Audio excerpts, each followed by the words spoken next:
दर्शक बंधु आम निकट उपस्थित अच्छा विश्वप्रेमी पद्मश्री बाबा बलिया आम कलिंग टीवी तरफ स्वागत जनाऊ आम जानती कोलकाता महानगर रे विश्व शांति प्रतिष्ठा पाई गत किछि वर्ष धरी बाबा एठारे भाईचारा सम्मिलन कर आनुष्ठानिक भावे 7 वर्ष अतिक्रम करुथिले सुधा से 2 दशंधि ऊर्ध्व धरी यही भावधारा को पश्चिमबंग में अब्याहत रखिछंती चली भाईचारा सम्मिलन आम देखा पाँच जे भारत वर्षर विभिन्न प्रांतर श्रद्धालु मैंने आसुंच बाबा प्रवचन शुणुंट एक भिन्न परिमंडल एठारे सृष्टि होती यही अवसर में बाबा को आम पचारा बाबा यही भाईचारा सम्मिलन आप दीर्घ वर्ष धरी कर दृष्टि केते दूर यह सफल होती एवं यही सम्मिलन द्वारा केते अनुप्रेरित होती बाबा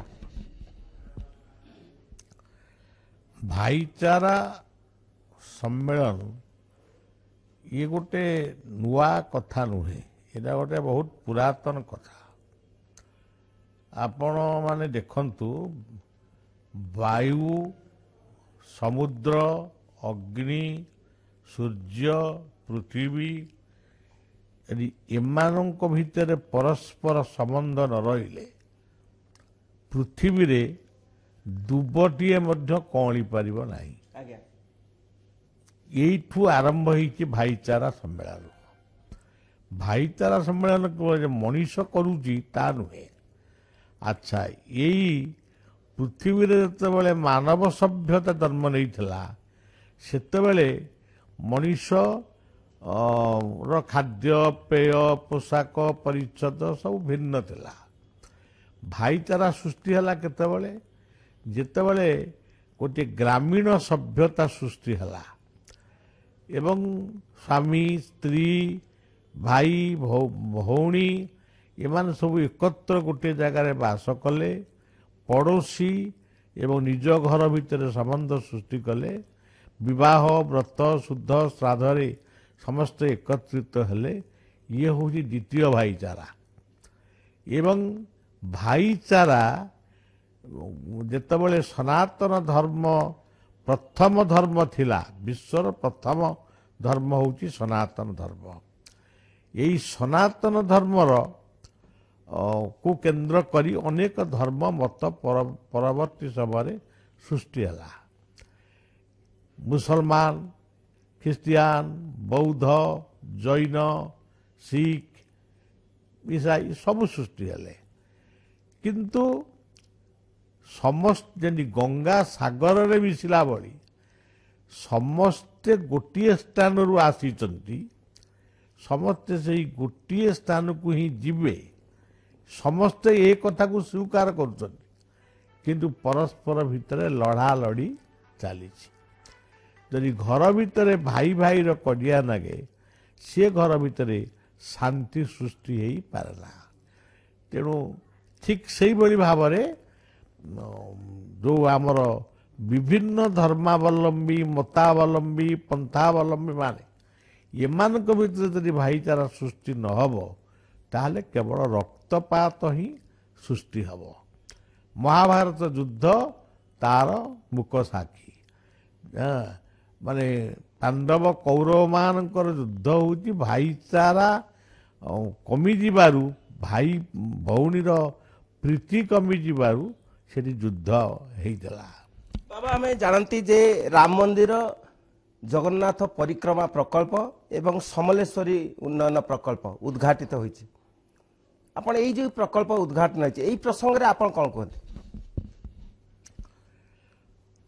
आमर जगन्नाथंक प्रकल्प कौन जगन्नाथंक मंदिर जगन्नाथंकर जो मंदिर भितर जो देवादेवी से जोड़ी थिले सेठी अछंती किंतु गोटे परिक्रमा मार्गटा एते सुदृढ़ बा सुंदर नथिला लोके परिक्रमा करुथिले किंतु से परिक्रमाटा परिक्रमा भली लागू नथिला जेमती चित्रकूट परिक्रमा वृंदावन गोवर्धन परिक्रमा सेमती गोटे व्यवस्था पुरी रे नथिला किंतु मठबाड़ी गुड़िक थिला जगन्नाथंकर महिमा जेमती थिला आज अच्छी सेमती थिला କିନ୍ତୁ ଏଇ ଯୋଉ ପରିକ୍ରମା ମାର୍ଗଟି ସୃଷ୍ଟି ହେଲା, ଲୋକ ଟିକେ କାହାକୁ ପରିସ୍ରା ଟିକେ ମାଇଲେ ସେ ମଧ୍ୟ କୁଆଡ଼କୁ ଯିବେ, କ'ଣ କରିବେ, ଏମିତି ଗୋଟେ ଭାବିବାକୁ ହେଉଥିଲା।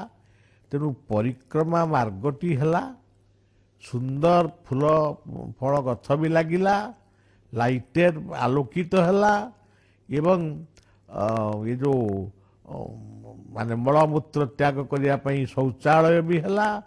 ଏହା ହେବା ଦ୍ୱାରା କିଛି ଲୋକଙ୍କ ଭିତରେ ନିଶ୍ଚିତ ଗୋଟେ ଭାବନା ସୃଷ୍ଟି ହେଲା, ଆମେ 22 ପାହାଚ ଚଢ଼ିକିରି ଜଗନ୍ନାଥଙ୍କୁ ହୁଏତ ଦର୍ଶନ କରିପାରିବୁ କି ନା ସନ୍ଦେହ, କିନ୍ତୁ ଆମେ ପରିକ୍ରମାଟାକୁ ଶ୍ରୀମନ୍ଦିରଟାକୁ କରିବୁ ତାହେଲେ ଭଲ। ରାମ ମନ୍ଦିର ଉଦ୍ଘାଟନ, ରାମ ମନ୍ଦିର ଏକ ଐତିହାସିକ ପଦକ୍ଷେପ। ଐତିହାସିକ ପଦକ୍ଷେପର ମାନେ ମୂଳ କଥା ହେଉଛି ରାମ ମନ୍ଦିର ଥିଲା, ରାମ ଲାଲା ପୂଜା ହେଉଥିଲେ, ତାକୁ ବାବର ଭାଙ୍ଗିକିରି ତାକୁ ମସଜିଦ କରିଥିଲେ। ପୁଣି ସେଇ ମସଜିଦକୁ ଭାଙ୍ଗି, ଏଇଟା ଭଙ୍ଗା ହେଲାଣି କେବେଠାରୁ, କଂଗ୍ରେସ ଗଭର୍ଣ୍ଣମେଣ୍ଟ ସମୟରୁ, ତାକୁ ଭାଙ୍ଗିକିରି ଏବେ ନୂଆ ମନ୍ଦିରଟିଏ ପ୍ରତିଷ୍ଠା ହେଇଛି। ସୁପ୍ରିମକୋର୍ଟର ରାୟ ଅନୁଯାୟୀ ଜୋର ଜବରଦସ୍ତି କିଛି କରାହେଇନି। ବାବା, ଆମେ ଅନେକଙ୍କ ଠାରେ ଆଲୋଚନା ହୁଏ ଯିଏ ରାମ ସିଏ ରାମକୃଷ୍ଣ, ଆପଣଙ୍କ ଦୃଷ୍ଟିରେ କ'ଣ? ସେ କଥା ମୁଁ ପ୍ରମାଣ କରିପାରିବିନି, କାରଣ ଯିଏ ରାମ ସିଏ କୃଷ୍ଣ, ଏ କଥା ଗୀତା ପ୍ରମାଣ କରିଛି। ଯେ ରାମକୃଷ୍ଣ ପରମହଂସ ଯିଏ ସେଇ ରାମକୃଷ୍ଣ, ଏ କଥା ମୁଁ କହିପାରିବିନି। ବାବା, ରାମବାଦ ଯଦି ଧର୍ମ ନିରପେକ୍ଷତାର ରୂପ ହୁଏ ତାହେଲେ ଏ ବିବାଦ କାହିଁକି? କ'ଣ ରାମବାଦ ଯଦି ଧର୍ମ ନିରପେକ୍ଷତାର ପୃଷ୍ଠପୋଷ ହୁଏ ତାହେଲେ ଏହାକୁ ନେଇ ବିବାଦ କାହିଁକି? ଏ ବିବାଦ ହେଉଛି ସଂକୀର୍ଣ୍ଣ ରାଜନୀତିର। ରାଜନୀତିଟା ଭଲ, ରାଜନୀତି ଭିତରେ ଯେଉଁ ସଂକୀର୍ଣ୍ଣ ମତ ସବୁ ରହୁଛି, କାଳେ ମୋ ଦଳ କମ ହେଇଯିବ କି, ଏଇଥିପାଇଁ ଏଗୁଡ଼ାକ ବିବାଦ ହେଉଛି। କିନ୍ତୁ ସମସ୍ତଙ୍କ ଭିତରେ ରାମ ପ୍ରେମ ଅଛି। ଆମେ ସାଧାରଣତଃ ଯେଉଁଠୁ ରାମଙ୍କୁ ଦେଖୁ ସେଠାରେ ସୀତାଙ୍କୁ ଦେଖୁ, ଲକ୍ଷ୍ମଣଙ୍କୁ ଦେଖୁ, ପ୍ରଭୁ ହନୁମାନଙ୍କୁ ଦେଖୁ, କିନ୍ତୁ ଏଠାରେ ରାମଲାଲା ପୂଜା ପାଉଛନ୍ତି। ଏଇ ଯୋଉ ବ୍ୟତିକ୍ରମ ବା ନା, ଏ ବିଷୟରେ କ'ଣ କୁହନ୍ତି? ବ୍ୟତିକ୍ରମ ଏଠି କିଛି ନାହିଁ, ଏଠି ରାମଙ୍କର ଜନ୍ମଭୂମି। ରାମଙ୍କର ଜନ୍ମ ବା ବାଲ୍ୟଲୀଳା ସେଠି ହେଇଥିଲା। ସେତେବେଳେ କ'ଣ ସୀତାଙ୍କୁ ସେ ବିବାହ ହେଇଥିଲେ? ସେତେବେଳେ କ'ଣ ହନୁମାନଙ୍କ ସହିତ ତାଙ୍କର ଭେଟ ହେଇଥିଲା? ଆଉ ରାମ ଯେତେବେଳେ ଜନ୍ମ ହେଇଥିଲେ କ'ଣ ଗୋଟିଏ ମୁହୂର୍ତ୍ତରେ ଲକ୍ଷ୍ମଣ, ଭରତ, ଶତ୍ରୁଘ୍ନ ଜନ୍ମ ହେଇଥିଲେ? ତେଣୁ ରାମ ଜନ୍ମଭୂମି, ରାମ ଲାଲାଙ୍କର ପୂଜା ଇଏ ସ୍ୱତନ୍ତ୍ର। ଆଉ ଭାରତ ବର୍ଷରେ ତ, ବିଶ୍ୱରେ ତ ଅନେକ ରାମ ମନ୍ଦିର ଅଛି, ଆଉ ସେଥିରେ କ'ଣ ଅଛି? ଅଯୋଧ୍ୟାରେ ରାମଙ୍କ ଜନ୍ମ, ତେଣୁ ରାମ ମନ୍ଦିର ପ୍ରତିଷ୍ଠା ହେଲା। ସୀତାଙ୍କ ଜନ୍ମ ନେପାଳରେ, ଅନେକେ କୁହନ୍ତି ନେପାଳରେ ମଧ୍ୟ ସୀତାଙ୍କ ମନ୍ଦିର ପ୍ରତିଷ୍ଠା ହେବ, ଆପଣ କ'ଣ କୁହନ୍ତି? ଅଖଣ୍ଡ ଭାରତ ଭିତରେ ସମସ୍ତେ ଜନ୍ମ ହେଇଛନ୍ତି।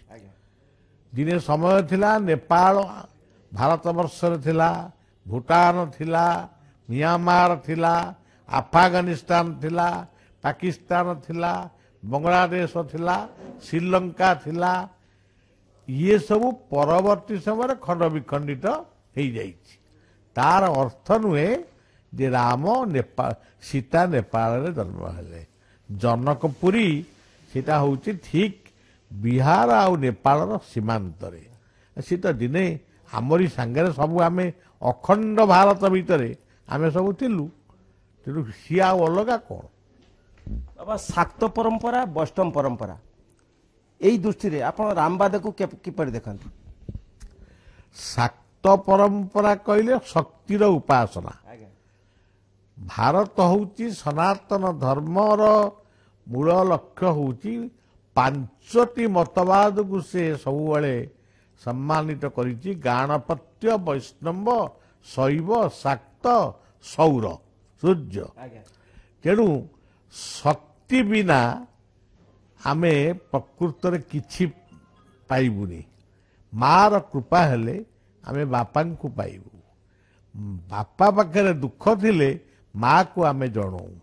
ତେଣୁ ମା आमर होउचंती धरित्री माँ प्रकृति माँ गोमाता गंगा माता गायत्री माता जन्मदात्री माता माउसी माँ पीसी माँ आपण देखिए आमर एमिति को एरिया नहीं सनातन धर्म रे ये जोटी शक्ति पूजा हो रही शिव पूजा हो नहीं सूर्य को नमस्कार करा जाऊ नहीं सबू कथा चली परस्पर समस्ते परिपूरक अनेक आम देखा जाए विशेषकर साधु सन्त माने तिलक नियंती एवं यही विषय को नहीं प्रचार करती जे जो राम से माने होचंती रामानंदी ये जो प्रसंग हुए प्रसंग रे कौन कहते सेटा बहु परवर्ती समय कथा सनातन धर्मर मूल कथा से नुहे सनातन धर्म इते गभीर तार इते माने ज्ञान सब रही जे ताकू नहीं गोटे गोटे किए राम को पूजुची किए